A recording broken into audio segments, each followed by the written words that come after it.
Good morning. Welcome to Walking Boxing.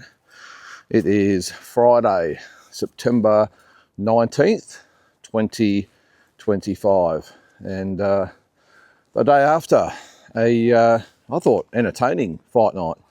Really entertaining. And thanks to everyone that tuned in for the live watch on. I apologise too, by the way, as I did last night. I was a little bit late. The fight card started at 7. I didn't get on until after the Floyd Masson and Johan Lindy fight. I just sort of got home late, had to quickly eat, setting up the equipment. I just didn't do it the day before. So anyway, long story short, I was a little bit late, 7:45, but we had up to about sort of 400 or 500 people a couple of times watching. Now granted, a lot of those, well, most of those were on for free streams and all the rest of it, but we actually had a lot of people hang around. Got to watch the whole thing, and it's not probably something I like to do myself, to watch someone else watching the fights, but a lot of people refused to get the fights or couldn't watch it for whatever reasons, and it was good to sort of give a bit of a blow-by-blow commentary anyway and answer a few questions and have a bit of a discussion about life in boxing at the moment. And always, look, it always starts to rain here, by the way.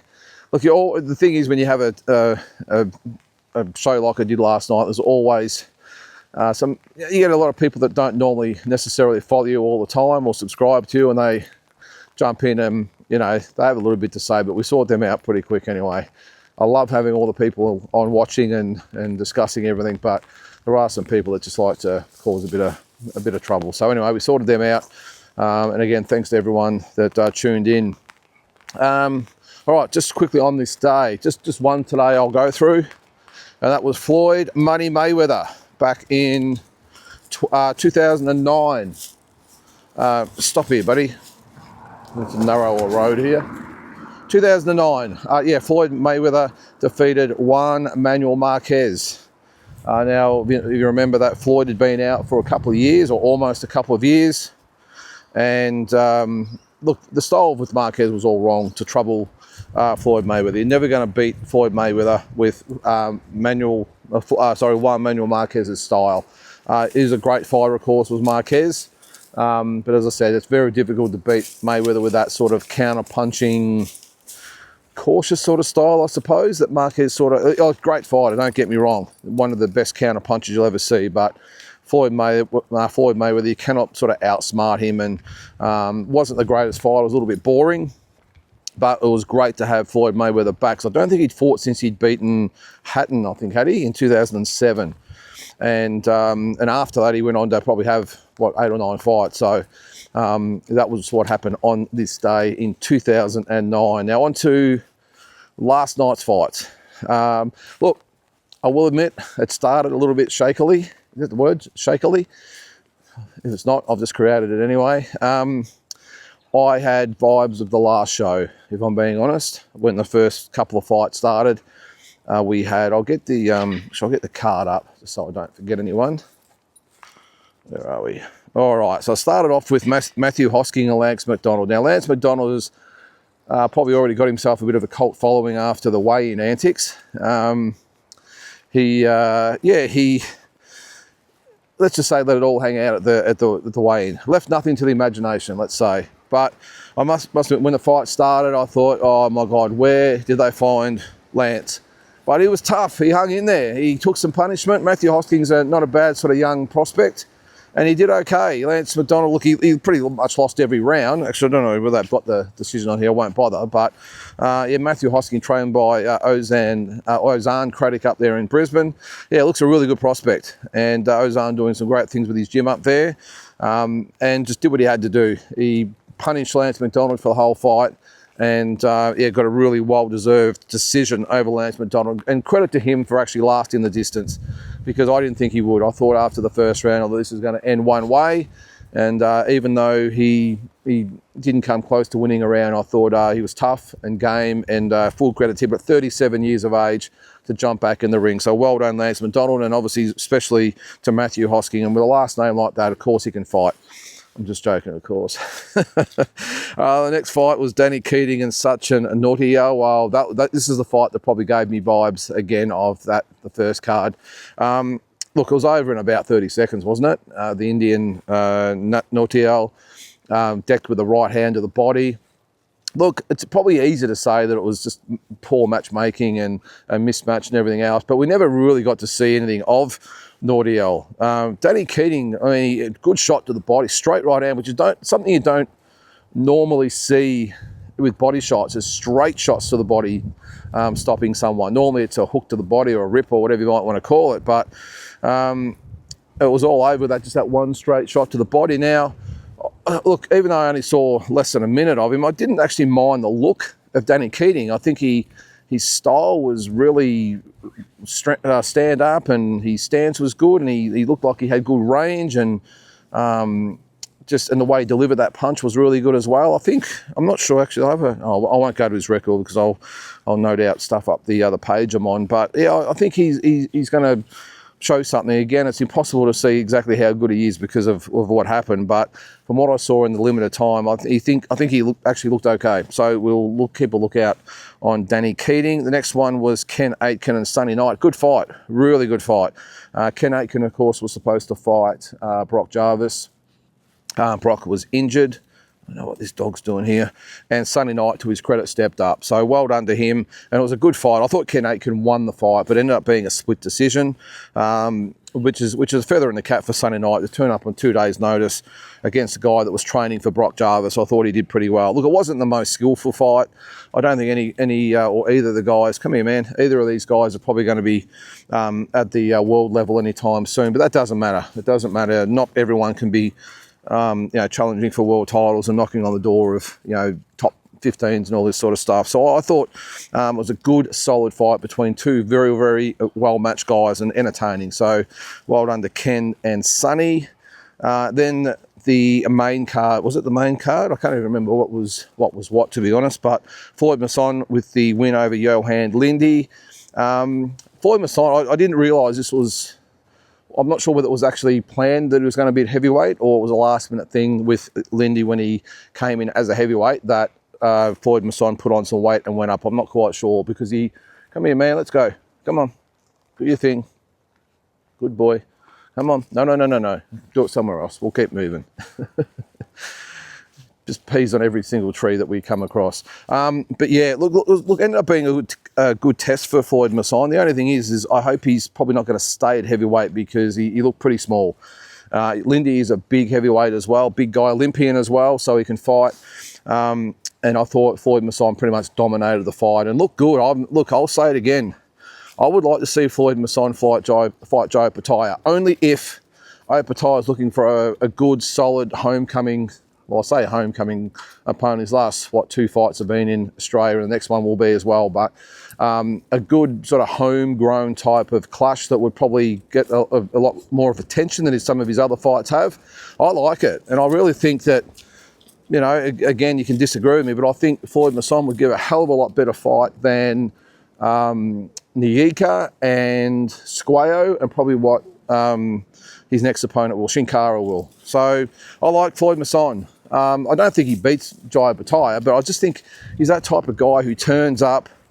He is very skilled as well, and he just gives everything. And he's actually, I think, an underrated boxer as far as skills goes. He's got good movement, good punch placement, and I think he could be an appealing opponent for Jai if he wants to tread water for another sort of couple of fights until he moves up to heavyweight, but we'll see. So good win by Floyd Masson. Then we had Darren Truella against Lachlan O'Shea. Truella ended up getting the stoppage, I think, in this, the 5th round or something like that. Lachlan O'Shea tough, but Truella, I won't say he looks the goods, but he looks like he's going to be okay. He's a prospect worth getting behind. Good young guy, good pedigree, really good sort of posture, his stance, the way he delivers punches, good timing, speed, some power there as well. So I think Truella, as I said, I'm not probably going to get too ahead of, or tell us to get a bit ahead of ourselves because there's a long way to go, but I thought he looked okay against a journeyman, let's face it, but he's a tough journeyman, O'Shea, and it was a good matchup for him because he gave him some good rounds, gave him some heat in return as well, and a good learning curve for Darren Truella, so we'll keep an eye on him. Then probably the most disappointing fight on the card, Jacob NG and Ricky Nato. Well, what did it go, about a minute and a half? And unfortunately, Nato looks like he's done an Achilles or something like that. I must admit, at the time at the watch along, I thought he'd taken the paycheck and gone home. And I would have been really disappointed for Jacob NG even more than what happened if that was the case, because he looked good, Jacob NG, physically. Looked like he carried the 154 pounds, no problems. Tall guy, so he's always going to, you would think, be able to carry it pretty well. And Ricky Nato, obviously very, very experienced and been around. Look, I'm not sure, I think he even had like a 50-50 record, but he's one of those guys that you call in when you just want a good, solid opponent. And I thought he was well matched, but unfortunately, yeah, he put the weight on that back foot and has obviously blown out his Achilles or done something like that. So it's a bit of a shame. Would have liked to have seen more of Jacob NG, and I really sort of felt for him that obviously he'd been waiting, 3 years or something to come back, and this is all he got. So he's going to be okay, Jacob NG, even for what I saw last night. Liked what I saw, so let's hope he sticks at it. And I'm sure there's a lot of really good fights for him out there. And he's one that I think could maybe hit the world scene. Not to say he's going to be world champion or anything like that, but I think he's good enough to maybe hit that world scene like some of the Aussies are at the moment. We'll see. Then Liam Wilson and Jorge Santana. Good fight, ripper fight. And I tell you what, in the first couple of rounds, I thought, geez, this guy, especially the first round, Liam Wilson came out, looked like he was intent on getting a stoppage, and maybe, I'm not sure whether he'd done the homework on Santana. I think they would have. Benny Harrington, a very good trainer, and wouldn't leave any stone unturned. So I'm sure they did, but he went out there and he went after Santana, and Santana gave as good as he got. He looked really good in the first round, really slick, good punches, went to the head, body, good movement, and really gave Liam Wilson something to think about. As the sort of fight went on, though, I think, what was the stoppage? Was it the 5th round or 6th round or something like that? I thought after the first 3 rounds, Santana just started to wind down a little bit, and Liam Wilson was able to get inside and do his work. He was still giving me as good as he got up until the stoppage, though, and a beautiful punch from Liam Wilson. It's a punch that he has knocked many guys out with. I'm talking about the left hook. It was a right hand to the body, and then he come over the top of the left hook, and it's a real whipping type of punch, and Santana didn't even see it coming. Hit him right on the temple, and down he went. So a beautiful knockout by Liam Wilson. And look, I thought he looked better defensively. I know he still gets a lot of criticism for the amount of punishment that he takes. I thought it was a little bit better last night. Yes, he did get hit a few times, but I just thought there's a little bit more head movement there. His gloves were sort of slightly higher. And I thought he looked okay. Normally he's busted up after a fight, and even though there was a few marks and a little bit of swelling and that there, I thought he actually came out okay. So he keeps in the mix for a world title shot. So I thought it was an impressive performance from Liam Wilson. And then the main event, Liam Paro with a unanimous win over David Papo, and what a fight it was. It was tough. I'll be honest though, I'm not quite sure what to make of it. Now, was Papo better than what we thought? I think if you watch these videos, you'll know that I said that Papo will not be a pushover. He will be tough for Liam Paro. I did say that Paro should win comfortably, but Papo is better than what everyone thought, and would give Liam Paro some rounds, and would probably take it to the scorecards, and that's what happened. But I must admit, even I was surprised at Papo's performance, more so because of the way he fought. All the videos I've watched of him on YouTube, he's a boxer, he's on the outside. Again, I thought he fought a lot like an amateur. But last night, he took centre ring most of the time. He pushed Liam back. He looked a far stronger guy. He had it looks solid as far as his punches goes. And this is a guy that had 5 knockouts in 30 wins, and he was the guy that looked the stronger guy and the bigger puncher over Liam Paro. And he had Liam go. This is the thing that really staggered me, is that I thought Liam started well. I thought he won the first 3 rounds, whatever it was, and then David Papo started to find his range and started to land. And then I think it was it the 4th round or whatever it was? I think it was. I haven't watched it back, but just correct me if I'm wrong. But I think it was the 4th or 5th round, whatever it was, where he nailed Liam with a beautiful left hand. Liam tried to sort of fight back, and Papo just let loose, and it was left hand after left hand. And he had Liam Paro in all sorts of trouble, and one of those punches hit him right on the eyelid. Oh, here comes the wind. Sorry about that. It hit him right on the eyelid, and that eye swelled up straight away. And I was really concerned because Liam has the habit, being a southpaw, he has that sort of right hand down, that lead hand down a little bit, and that right eye was swollen, and Papo was coming over the top of the left hands that he couldn't see.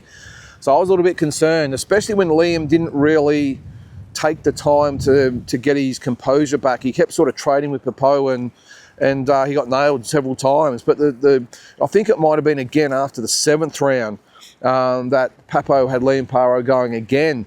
But then inexplicably, you got the word? Inexplicably? I'll spit it out. The next 2 rounds, he just didn't do anything. Liam was ready to go. He was ready to go. You could see that he was feeling the pace of the fight. He couldn't see. He'd been rocked. And Papo just took 2 rounds off and just gave those 2 rounds to Liam Paro. Liam Paro just, all he did was pretty much take centre ring, and I don't think he could believe his luck, because Papo just held his arms out, sort of teased Liam Paro. He did everything except throw punches, and Liam Paro stole the 8th and 9th rounds. And by that stage, I think I had it, might have been 6-3 or something like that. After 7, I had it 4-3. So it was anyone's fight. And he gave away those 2 rounds, made it 6-3, and all of a sudden he needs a knockout, he needs to win the last 3 rounds to even get a draw. That's on my scorecard. And look, he picked it up a little bit, but again, I just thought he gave away a couple of those later rounds. And I don't know why. He was more intent on showboating and challenging Liam Paro, and Liam just hung in there. You could see he was exhausted, but he did everything he had to do, and I had it one. What did I have it? I had it 8 rounds to 4, 116, 112, and I think 2 of the scorecards were 116, 112 as well. The other one, 117, 111, a little bit harsh on David Papo. I thought he won more than 3 rounds. Well, I gave him 4 rounds, but it could have even been 5. A lot of close rounds in there. But look, a very, very good performance from Liam, as far as he had a legitimate guy in front of him and he got past him, but he took a lot of punishment. He was pushed around. I'm just not sure at the weight whether this weight's for him. Papo is not a strong guy, or up to this point, the fights he had, he didn't look like a strong guy, didn't look like a puncher, but he was bullying Liam, he was pushing him around, he was hurting him. I just hope that Liam can maybe grow into the weight division a little bit more, because, geez, if he struggled like that against David Papo, I really do worry about how he goes against, those really legitimate 147 pounders. One thing I'll say about Liam Paro, tough as nails, showed a ton of heart and pulled it out. Good fighters find a way to win, and he found a way. So that was a massive tick, but is that going to be enough against a legitimate, elite, world-class 147 pounder who's big and strong and solid at the weight? Because when the heat was on, Liam, he just couldn't go with Papo strength-wise or punching power-wise. So that is a little bit of a worry. But look, it's his first fight at 147. I think we have to cut him a break, give him a chance to grow into the weight, maybe work on a little bit more strength. It's amazing what 7 pounds can do to a fighter going up, and you just don't go up and it all happens, unless you're Terence Crawford, of course. But I think Liam Paro will now hopefully have the opportunity to really work on a bit more strength and power, and just more so feeling comfortable with having another big, solid 147 pounder sort of throwing punches at him. So anyway, the fight night itself, look, I thought it was okay. I thought the 2 main events were adequate. I thought they were value for money. I know a lot of people refused to pay the $50 for the fight, but I actually thought it was a really, really good night of boxing. I really did, especially for the main event. So I do understand those saying that it wasn't worth it and they didn't pay for it, and that's cool. But I think in this case, the show really delivered. The undercard, again, look, it wasn't the best, but having Brock pull out and Akuso out as well, I think it really hurt the card, and I think they did okay with what they had. And as long as the 2 main fights measured up, I think that's all that sort of matters. Now, on to other news on the night, of course. It was all about Nikita and Michael Zarafa and all the rest of it. Of course, first of all, I spoke to Glenn Jennings. Glenn Jennings was great. He really was. You could tell that he was hurting. You could tell that he was really disappointed. You could tell he was probably in a little bit of shock as well. But he manned up. He did an interview with Megan Barnard, the host, and I thought he handled himself really, really well. He just said, look, 5 of us are gone. They are obviously himself, Coach Igor, the cut man, Mark Gambin, David Barker. Now, I'm not familiar with David Barker. Obviously, Eric from Canada, the coach from Canada who's the Las Vegas coach at Split T. Obviously, he's not really considered part of the team because I suppose he just uses his gym and he helps out in the corner on fight night. So he's not part of his everyday team. So maybe he might survive. I'm not sure. But, and who was the other one? Dr.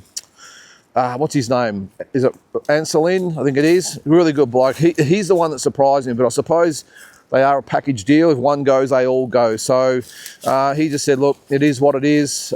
Tim obviously thinks it's time that he moves on, and he has, and he wished him all the best. So that's all you can do. Nikita was asked about it as well.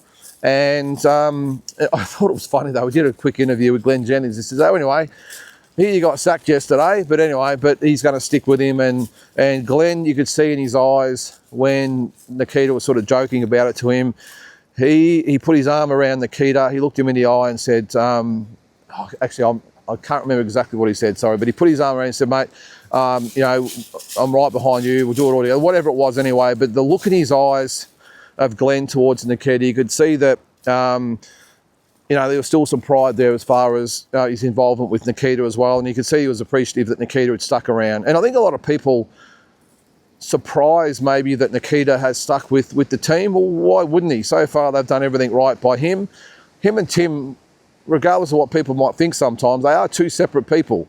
They're adults and they make their own decisions. And Nikita was pretty much, Tim's made his decision. That's great. I don't agree with it, but he's made the decision. Good on him. And I'm going to make my own decision. So I thought it was really good from Nikita, and he did a little bit of work around the venue as well as far as some interviews and all that goes as well. So it was a little bit lighthearted to have him there. But the funniest thing though with Nikita, of course, is when he was interviewed and they said, do you want to write a message here because Michael Zarafa was doing special comments on the night, and Nikita was sitting in his seat at the time. He said, do you want to write something, a message to Michael Zarafa, and we'll leave it on his seat. And he drew a big penis on there, if that's what you would call it, and put it up to the camera. I thought it was a pisser.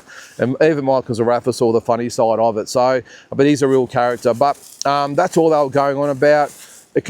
Australian boxing media can be pretty cheesy sometimes, and you can tell they sort of set it up a little bit when Michael Zarafa walked past Nikita as he's getting interviewed, and he said, sign the contract, brother. Sign the contract, brother. Okay, no drama. You guys just keep manufacturing this little feud you've got. Nikita just won't buy into it. He will not buy into it. You can tell that Michael's sort of doing his best to manufacture this so-called feud between the two of them, but it's not, for me, it holds no weight at the moment. And Nikita just refuses to play ball. He just laughs everything off and everything. One thing he's going to need some help with though during the build-up if it does get signed.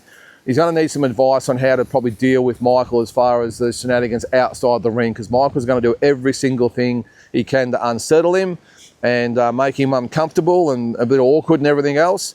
And he's not going to outdo Michael with a gift of the gab and all the out of the ring antics. So if anything, if I was looking after Nikita, I'd sort of keep him away from all that sort of stuff.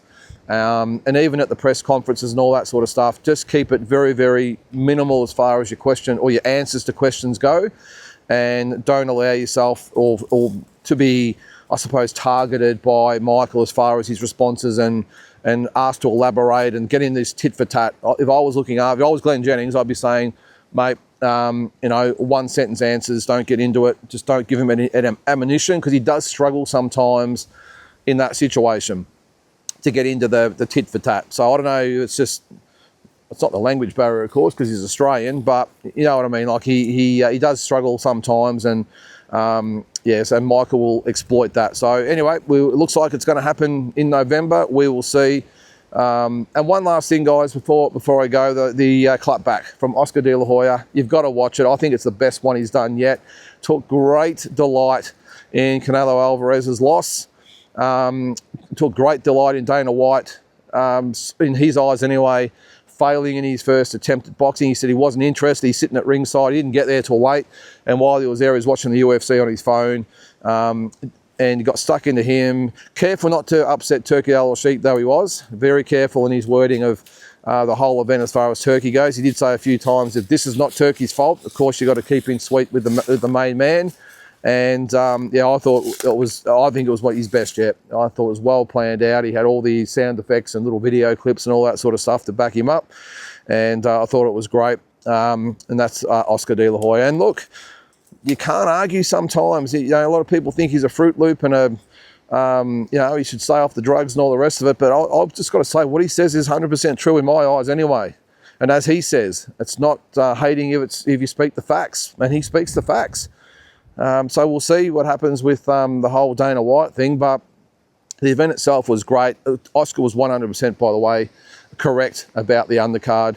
They put all that money into the event, and the undercard just did not measure up. It's probably one of the sort of more lackluster prelim cards that we've ever seen, I think, in one of those type of events. But the main event measured up, and that's all that matters. All right, guys, so having said that, I think that's going to do it. Give me your thoughts on the fights from last night, what Oscar said, and thoughts on the Tim and Glenn and Nikita and everyone else. I'm sure everyone's got their opinions out there, so as always, let me hear it. So guys, have a great Friday, and we'll catch you tomorrow.